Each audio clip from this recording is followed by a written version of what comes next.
Mi smo problematizirali sam koncept zakona kot v bistvu,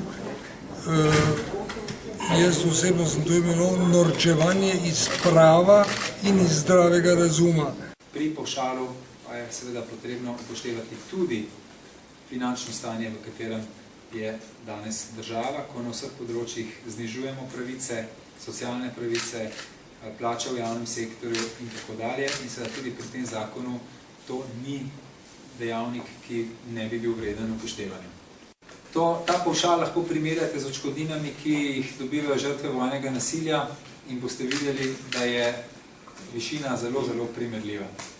Izračun pavšalne odškodnine za tistih 10 tisoč, ki so v Sloveniji bili prisiljeni živeti pretežno, je edina logično sprejemljivo izhodišče, tisto, kar ta država že s svojim zakonom in prakso priznava vsakomur, ki se znajde v socialni stiski brez sredstev za življenje. To je, kot vemo, 260 evrov. Državljanstvo, katero je pravno irelevantna kategorija v izbrisu in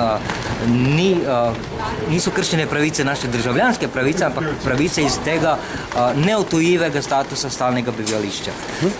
Pa kdo je kriv, da nimamo državljanstva, je še malo hujše vprašanje, ker v večini primerov je prav država kriva, da ljudje niso pridobili to državljanstvo, za katerega danes smatrajo za nelojalne prebivalce.